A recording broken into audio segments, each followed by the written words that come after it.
Shalom, shalom. Um, Praise the Most High. My name is Emmanuel. I am giving all praise, honor, and glory unto Yashayah Bahashem Yashayah. That's with the H on the end for sure. Something about that H in covenant, Abraham and Sarah, so on and so forth. Um, what I wanted to come in and talk to you all about today is covenant. We have to start thinking within the covenant. Thinking within the covenant is everything. The covenant, building on the understanding that you have within the covenant, is what you must do, because the transgression of the covenant is sin.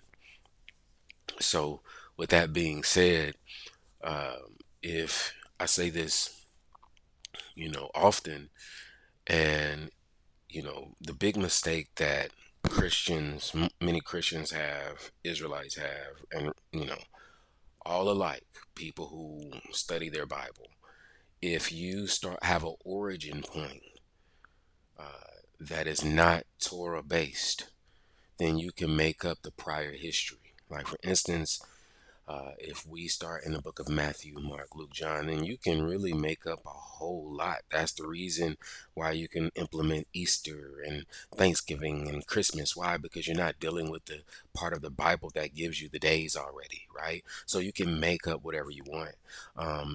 Likewise, if you just like many of those who are in the understanding awareness, even more so, they may start and deal with the prophets more, kings and chronicles, things of that nature. But that too can lead to a mistake, because you can create a prior history there. But if you start in Genesis, there's no further back you can go. You start in Genesis and you begin to get a context, and you begin to get understanding. And the more you do that over and over and over again, you start um, to understand the covenant. It is through obeying the covenant that it becomes alive, that you become the word, that you become the breath made flesh, and the word made flesh as well. Because when you hear the word, you should react. There should be something in you. Your body moves to acquiesce to what you have heard, in order to be obedient. So, what I want to be able to speak about today is um, keeping the covenant, operating through covenant, the fabric of the covenant. All right, tell you the fabric, the 365 fabric of the covenant. Um, when we go to Joshua 1 and 8, it says this. It says the center fabric of the covenant. It said, this book of the law shall not depart out of thy mouth, but thou shalt meditate therein day and night, that thou mayest observe to do according to all that is written therein. Okay, so it tells us here to meditate day and night, right? When I first got exposed to this scripture, I immediately began to do it. All praises to Ahia, because it was one of the greatest things that I've began to do. Because with this routine, it says day and night, so that means 365, 730 times in a year minimum. We should be opening up and studying the covenant, because that word law is actually covenant. This book of the covenant shall not depart out of thy mouth, but thou shalt meditate therein day and night, that thou mayest observe to do according to all that is written therein. So it's so important to understand the covenant, because we understand that if the transgression of the covenant is sin, that we don't want our thought process and our understanding to be on the outside of it. And we can't have one foot out and one foot in. That is still considered out of bounds in any reputable sport. Even with this, I say that, but I reference this. It says this first verse isn't a casual suggestion. It's a covenant command that reveals the structure of life. Let me do that. The structure of life shall not depart from thy mouth, speaking the Torah continually, Deuteronomy 6 and 7, meditating day and night, consistency, not seasonal, observe to do, which is application, not just memory. So Passover will come and go. Atonement will come and go. But this is 365 days in a year. That's why I say this is the spine. It is through the this routine that we are able to see grace. It is through this routine that we are able to learn what it is to um, have mercy, right? Because this is what affords it to you. I'm going to show you real quick. Let's go to Genesis 3 and 8. All right. It says, and they heard the voice of the Yashayah, God, walking in the garden in the cool of the day. And Adam and his wife hid themselves from the presence of the Yashayah, God, amongst the trees of the garden. Now, I want to highlight here that the voice is walking in the cool of the day. This is the routine. Okay, this is part of the routine, but they quickly are able to make amends. They're quickly able to be confronted with their sins so that they can repent and turn. Okay, when we look at this scripture and we go to the word cool in the AHLB, ancient Hebrew lexicon of the Bible. And for some who may not rock with this version of the Bible, I totally understand. But when we read certain things, I think that within our understanding of the covenant, if the understanding gives life and understanding and congruency with the covenant, then we can rightfully discern what we will adopt and what we will reject, and we can challenge and scrutinize those ideas. But this is one of them that I'm going to highlight because I believe that it brings a certain clarity to the word cool. And this is the AHLB, and this is the origin of the word. It says the pictograph resh is a picture of the head of a man. The chet is a picture of wall that separates the inside from the outside. Combine these mean man outside. The responsibilities of the nomad outside of the tent included the feeding, watering, and caring for the livestock. Livestock are healthier and more productive when on a routine. Therefore, the man follows a routine or a prescribed path each day when caring for his livestock. Now, that's the origin of the word. We could drop down to 7307.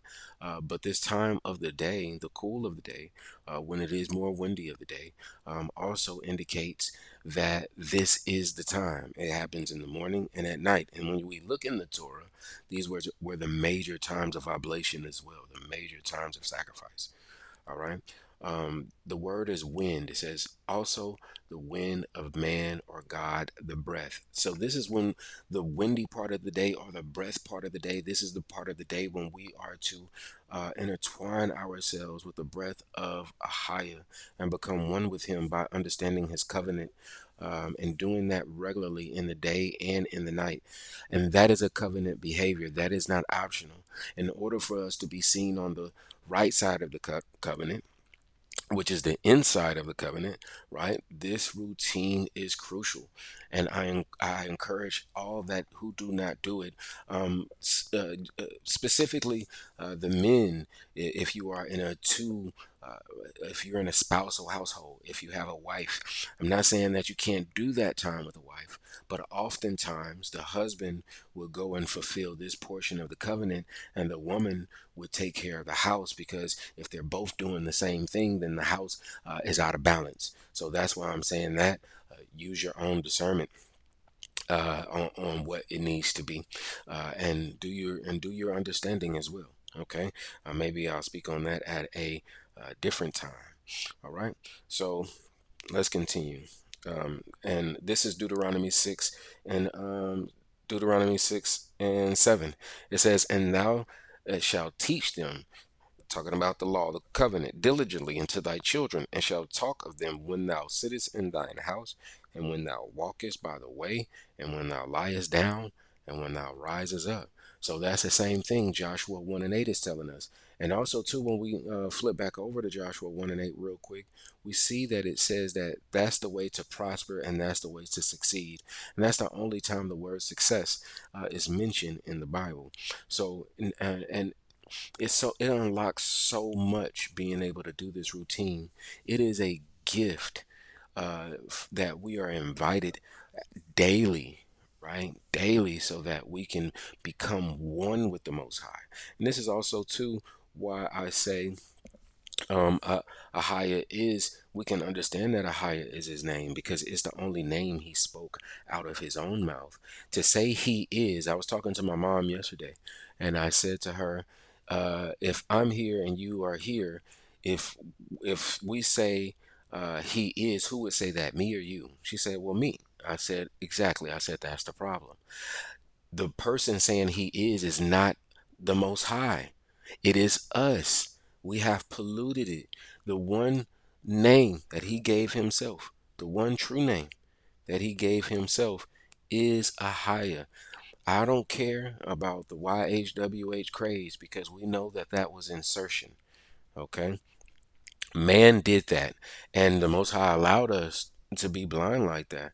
But you don't need Masoretic text writing YHWH, which was just them blotting out the name, perhaps that it was not blasphemed by the Gentiles, but nobody can deny the logic is irrefutable that it is the only name he spoke out of his mouth, and we are not to mix ourselves with him.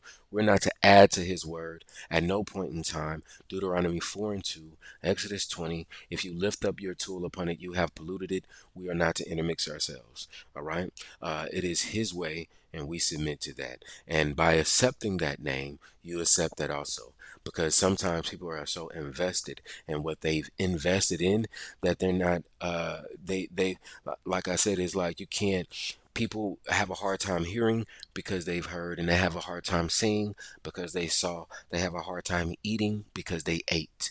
Okay, and so on and so forth.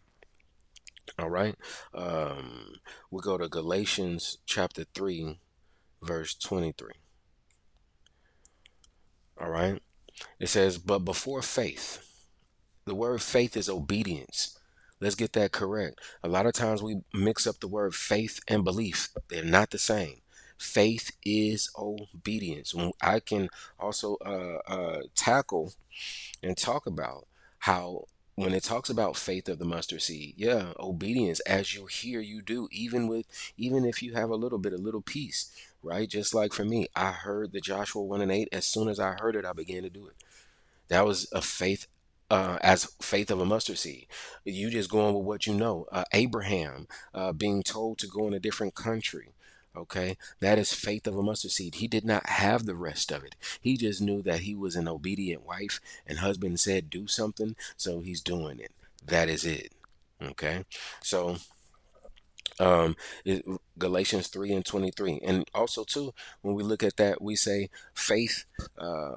So faith, if your wife has been faithful, right? She's been loyal to the relationship. She's been within the covenant. She has not cheated, right? Cheated and faithful. That means you're acting outside of the covenant. So you're cheating on the Most High. We are cheating on the Most High when we step outside of that covenant. That's why it's so important to know it and build upon it, because if your understanding begins to build outside of it, you're building on shaky ground.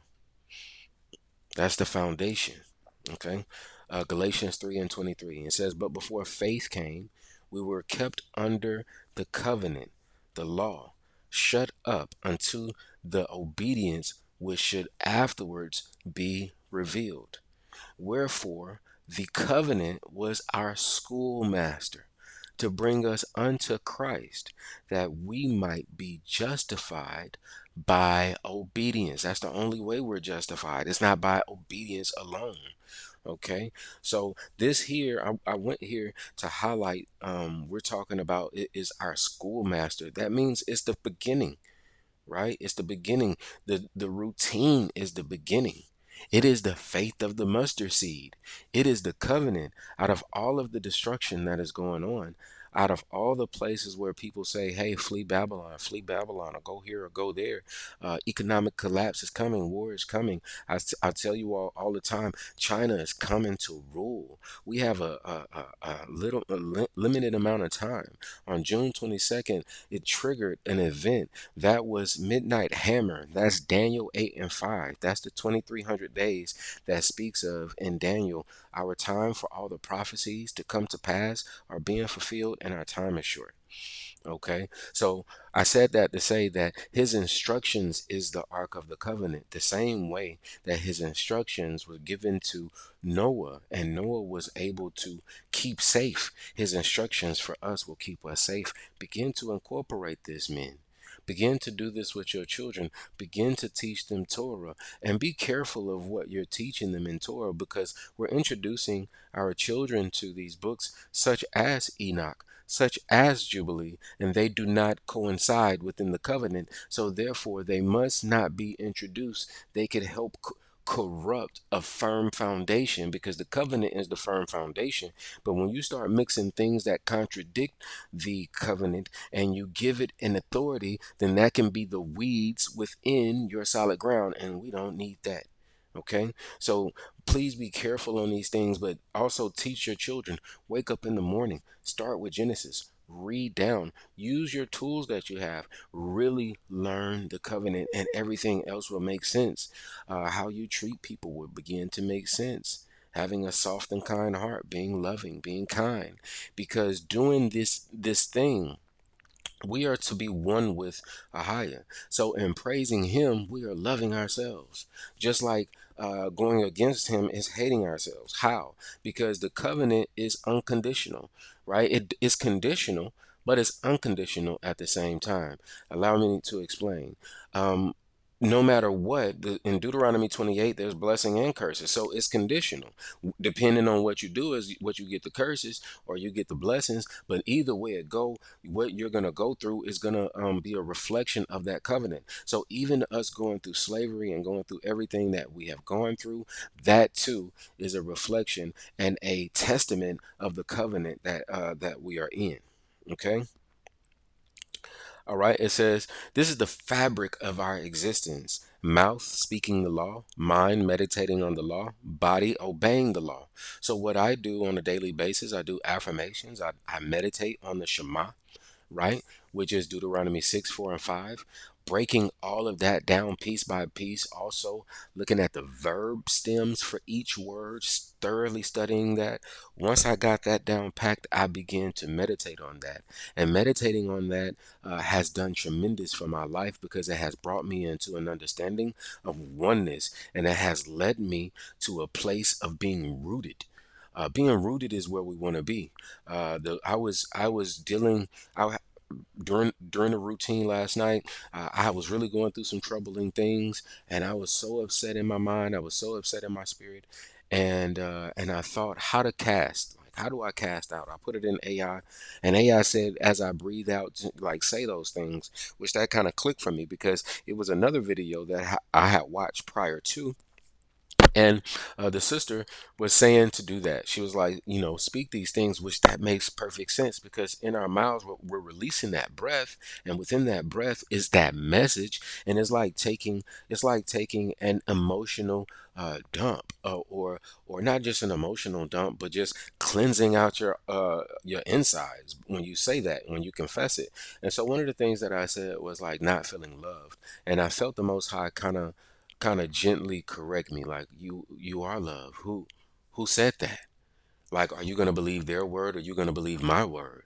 And which one is, like, what are you going to do? But he didn't say it. He said it in the way that he knew that I would accept it as soon as I heard it. It was very gentle, right? And that corrected me. And I understood at that point that I have to be rooted. I have to be rooted in what he says, because if we allow the words of the judge of the words of the world or people judge us, then his word will judge us in the end. So we want to make sure that we're choosing on the right side of things. Okay, and this routine is going to be able to help us do that by meditating. Like I said, meditating on the Shema. Hear, O Israel, Ahia, our power is one Ahia, and we shall love Ahia with all our heart, soul, and might. And so the Most High's name is powerful. And when we're using that name, we're also saying ourselves, because us ourselves, we are comprised within that first and greatest commandment. That's part of us.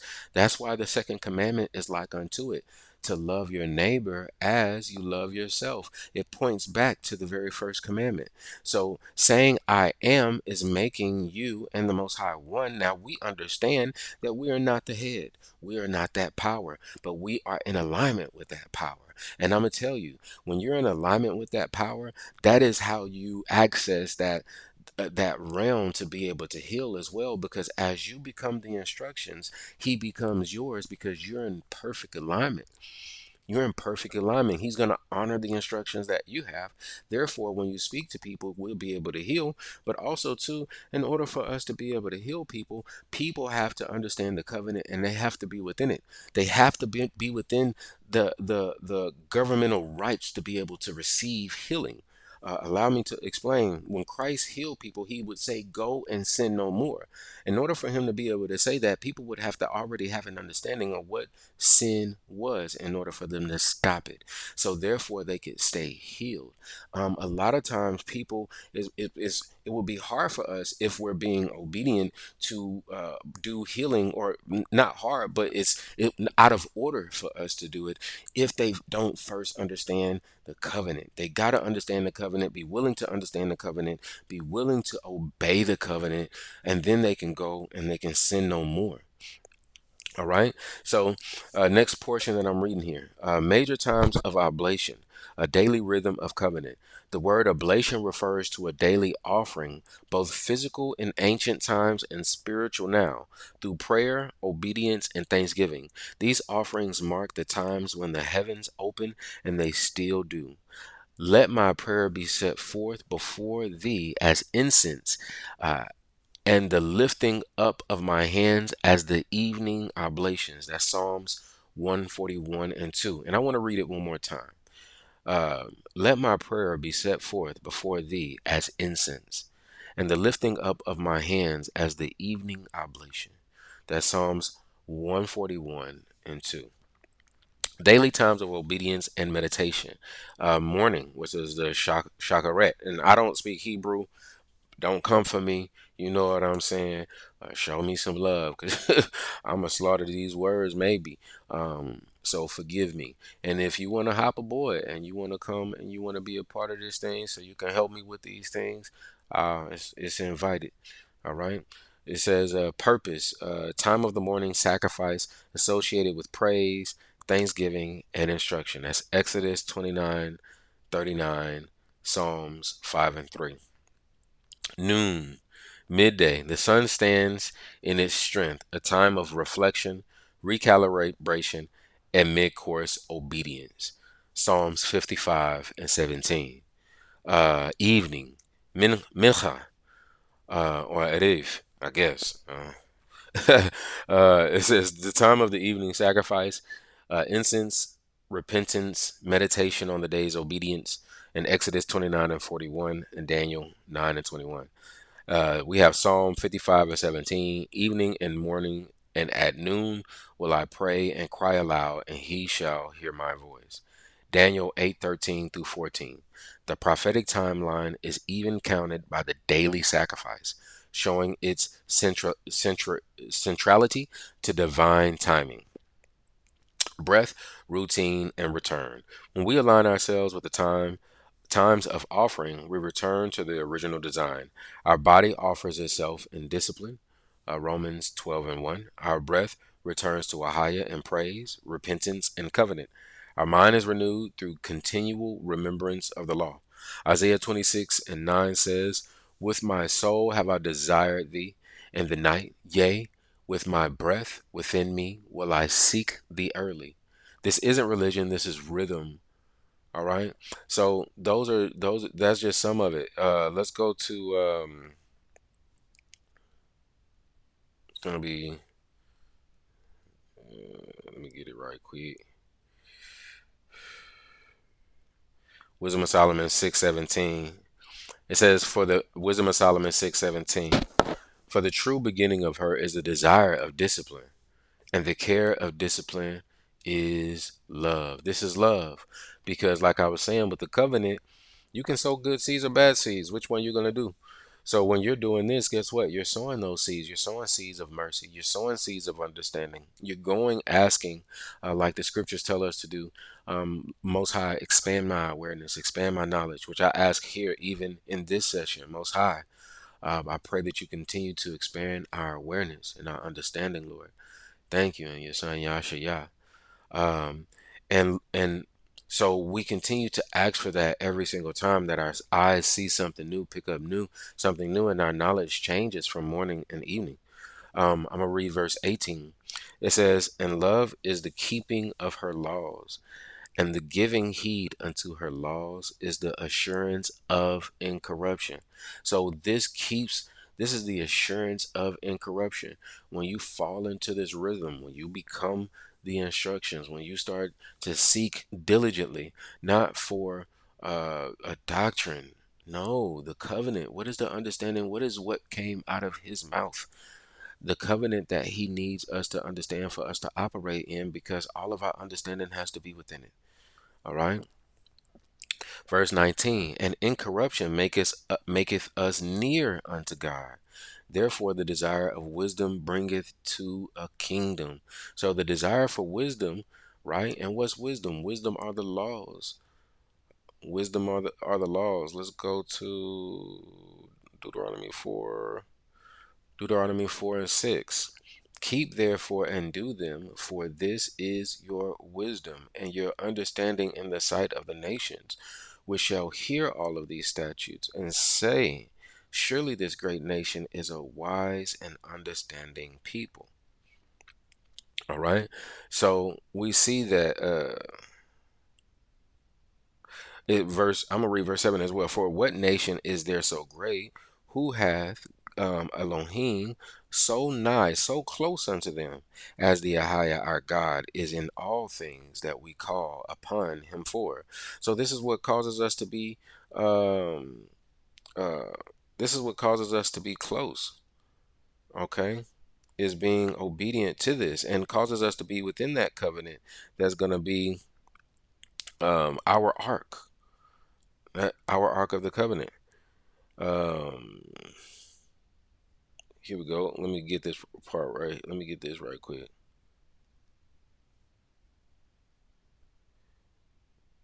Okay. This is Sirach 10 and 12.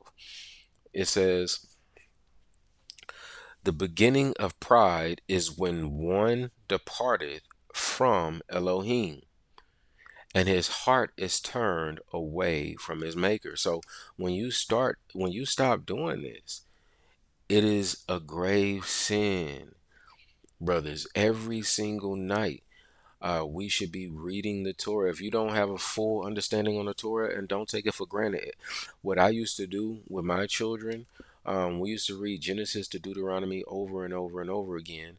And of course, we would incorporate books like Joshua once we read it one time full, but and then the other books, but we would always read a Torah portion so that we were staying in our understanding.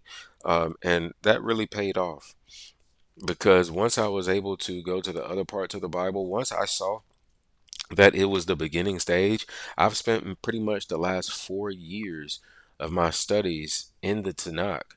And I've just recently started to go into the Renewed Testament, but I've gone in back into the Renewed Testament with a totally different understanding. Like I'm like, man, the amount that I did not know, that I thought I knew, that I did not know. Okay. But that is the beginning of pride. I'm going to read it again, and then I'm going to read a couple of scriptures down. This is Sirach 10 and 12. It says, the beginning of pride is when one departeth from Elohim, and his heart is turned away from his maker. For pride is the beginning of sin, and he that hath it shall pour out abomination. And therefore the Lord, the Yashayah, brought upon them strange calamities and overthrew them utterly. So we see that the departing of this causes us to spiral in a pride direction instead of being humble. So the covenant, within the covenant, we must understand that the covenant is love and kindness. It is love and kindness. It's love and kindness for yourself, and then you project that onto other people because you're sowing good seeds for yourself. You're sowing favor, and you're sowing, um, you're sowing these good seeds, seeds of protection. You understand? Favor is enough. If he favor you, that's everything. Everything comes along with that. He gonna look out for you, and that's what you're sowing for yourself. So when it comes to the routine, I encourage you all, get this as your foundation. This is the foundation. This is the rock that Christ is talking about, right? Let me show you real quick before we depart, beloved. Let's go to Proverbs 1 and 7. I know y'all know this already, and if you don't know, you about to know. It says, Proverbs 1 and 7. It says, "For the fear of the Yashayah is the beginning of knowledge, but fools despise wisdom and instruction." Now we've already established what this is talking about. It's talking about the covenant. The covenant is the foundation for all wisdom. Okay, because once you understand the covenant, then that unlocks everything. You look at everything through a totally different lens. All right, because remember, you got to look through the Torah up, not through everything at the Torah. If you look at the book of Matthew and then you try to view the Torah, you're going to view it all wrong because it's out of order. So we understand that we serve a God of order. Remember, if you start in Matthew, you can implement your own history prior to, and so on and so forth. But when you have a firm, solid foundation, then you just can't be beguiled. Okay, and I would go into more on this video and say things, but I'm gonna save it for another one. It says, "The fear of the Ahaya is the beginning of knowledge, but fools despise wisdom and instruction." So real quick, so what is the fear of Ahaya? Ecclesiastes. We're going to go to Ecclesiastes 12 and 13, and this is just one of many that we can show. Ecclesiastes 12 and 13. It says, "Let us hear the conclusion of the whole matter. Fear Elohim and keep his commandments, for this is the whole duty of man." So we understand that the fear of the Lord is his commandments. His commandment is his covenant that he made with us. And in order for us to be on the right side of the covenant, we must do it. Otherwise than that, we are in sin. Otherwise than that, we are susceptible to be caught in the dangers, and we cannot take his grace for granted and say his grace is going to cover us because he gets to decide that. But why even put yourself in position to take that chance? So that is pretty much it for today. Um, Let me know how you vibe with it. If you haven't, give us a thumbs up and subscribe to the channel. And I hope this helps you along your journey.